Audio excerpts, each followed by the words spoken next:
రంగంలో మనిషికి బదులుగా రోబోలు రంగప్రవేశం చేయడం కలకలం సృష్టిస్తోంది.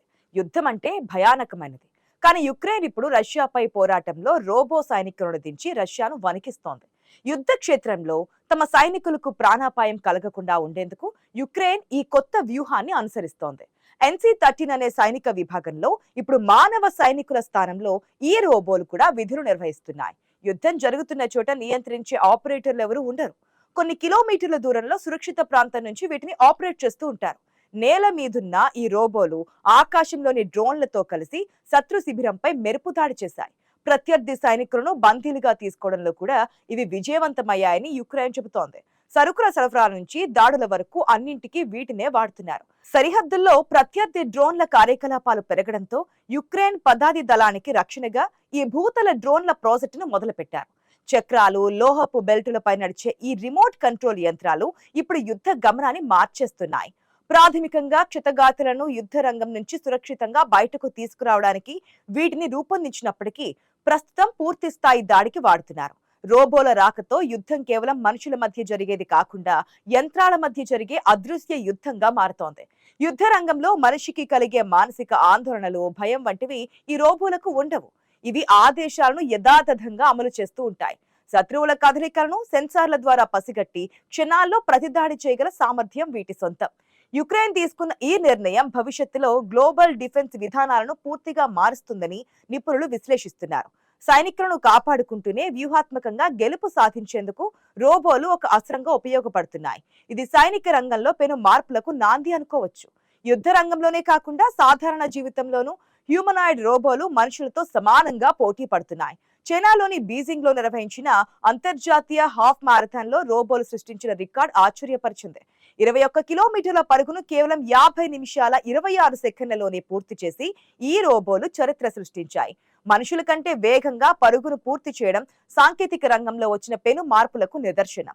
ఈ పోటీలో పాల్గొన్న 40% రోబోలు ఎవరి సహాయం లేకుండా సొంతంగా సెన్సార్లు, కృత్రిమ మేధస్సు సహాయంతో దారిని వెతుక్కుంటూ మారథాన్ పూర్తి చేశాయి.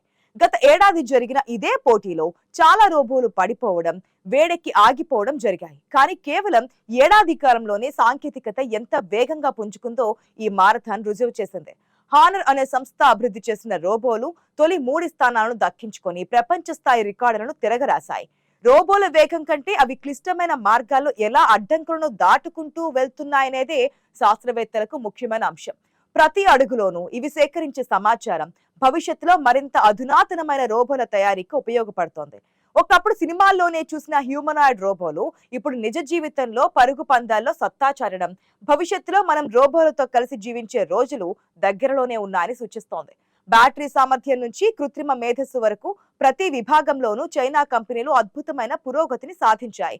మనుషుల మాదిరిగానే పాదాలు వేయడం, శరీర సమతుల్యతను కాపాడుకోవడం ఈ రోబోలలో స్పష్టంగా కనిపిస్తోంది. సాంకేతిక పురోగతికి ఈ మారథాన్ ఒక ప్రయోగశాలగా మారింది.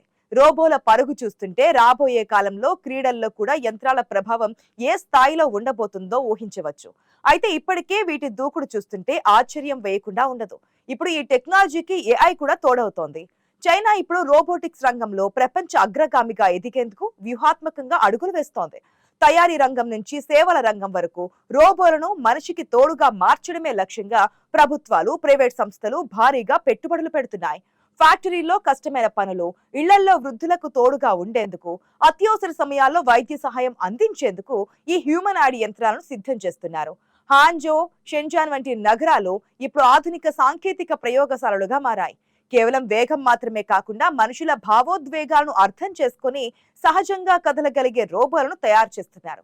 వీటి తయారీలో వాడుతున్న సిలికాన్ చర్మం, కృత్రిమ కండరాలు చూస్తే నిజమైన మనిషికి రోబోకి మధ్య వ్యత్యాసం కనుక్కోవడం చాలా కష్టమవుతోంది. షాపింగ్ మాల్స్ నుంచి ఆసుపత్రుల వరకు రోబోల వినియోగం పెంచడం వల్ల ఉత్పాదకత పెరుగుతుందని ఆ దేశం భావిస్తోంది. ఏటా లక్షలాది మందికి ఉపాధి కల్పించే ఫ్యాక్టరీలలో ఇప్పుడు రోబోలు సెకనుకు 1 యూనిట్ చొప్పున ఉత్పత్తి చేస్తున్నాయి. సాంకేతిక పరిజ్ఞానం మనుషుల ఉద్యోగాలను మాయం చేస్తుందా లేక జీవన ప్రమాణాలను పెంచుతుందా అనేది ఇప్పుడు ప్రపంచం చర్చనీయాంశంగా మారింది. ఈ క్రమంలో చైనా ఏకంగా రోబోలను పారిశ్రామిక శక్తిగా మారుస్తోంది. కృత్రిమ మేధస్సుతో పనిచేసే ఈ యంత్రాలు మనుషులు చేయలేని క్లిష్టమైన పనులను సైతం అలవోకగా పూర్తి చేస్తున్నాయి. నాణ్యతలో రాజీ పడకుండా 24 గంటల పాటు నిరంతరాయంగా పనిచేయగలిగే వీటి సామర్థ్యం ఆ దేశ ఆర్థిక వ్యవస్థకు వెన్నుదన్నుగా నిలుస్తోంది. భవిష్యత్తు ప్రపంచ కార్మిక శక్తిని రోబోలే శాసించే అవకాశం ఉందని ఆర్థికవేత్తలు హెచ్చరిస్తున్నారు. మారుతున్న కాలంతో పాటు టెక్నాలజీలో పోటీ పడకపోతే ఏ దేశమైనా వెనుకబడిపోవడం ఖాయమని చైనా నిరూపిస్తోంది. రోబోలు కేవలం యంత్రాలు కావు, అవి ఒక భవిష్యత్ ఆర్థిక శక్తి. యుద్ధం, పరుగు పందాలు మాత్రమే కాదు, రోబోల వల్ల మానవ మేధస్సు పరిధులు కూడా విస్తరిస్తున్నాయి. యుక్రెయిన్ యుద్ధ రంగం, చైనాలోని మారథాన్ ఘటనలు చెబుతున్న విషయం ఒక్కటే, ఇక ముందు కాలం యంత్రాలది. శత్రువులను బందీలుగా పట్టుకోవడమైనా, అత్యంత కఠినమైన పరుగు పందాల్లో రికార్డులు నెలకొల్పడానికైనా రోబోలు మనుషుల అసాధ్యాలను సుసాధ్యం చేస్తున్నాయి. కానీ ఈ సాంకేతికత అదుపు తప్పితే ప్రమాదకరంగా మారుతుందనే ఆందోళనలు కూడా ఉన్నాయి. రోబోలు స్వయంచాలితంగా యుద్ధానికి దిగితే బాధ్యత ఎవరిది? నిర్ణయాలు తీసుకునే శక్తి వాటికి ఇస్తే వ్యవస్థలు ఎలా మారతాయి అనే ప్రశ్నలకు ఎప్పటికీ సమాధానం దొరకలేదు. యుద్ధం చేసే సైనికుడు అలసిపోవచ్చు, కానీ రోబోలకు అలసట లేదు. మారథాన్లో మనిషి శ్వాస పీల్చుకోవడం కష్టమైనా రోబోలు స్థిరమైన వేగంతో లక్ష్యాన్ని చేరుకుంటాయి.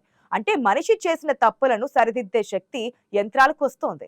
రానున్న రోజుల్లో రోబోలు కేవలం పనిముట్లుగా మాత్రమే కాకుండా సమాజంలో ఒక భాగంగా మారుతున్నాయి. ప్రపంచం వేగంగా మారుతోంది. మనుషులు ఆవిష్కరించిన ఈ కృత్రిమ మేధస్సు రేపటి రోజున మనిషికే పోటీగా నిలుస్తుందా, లేక మానవాళికి రక్షణ కవచంగా మారుతుందా అనేది కాలమే నిర్ణయించాలి.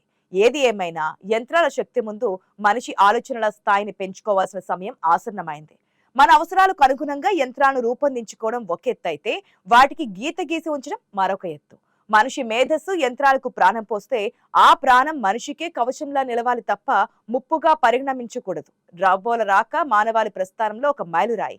దీన్ని మనం ఎలా వాడుకుంటామనే దానిపైనే మన భవిష్యత్తు ఆధారపడి ఉంది. మనిషి యంత్రం కలిసి అడుగులు వేయబోయే ఈ కొత్త ప్రపంచంలో ఆలోచనల విప్లవం మొదలైంది. ఏమైనా టెక్నాలజీని మనం నియంత్రించాలి, అది మనల్ని నియంత్రించకూడదు.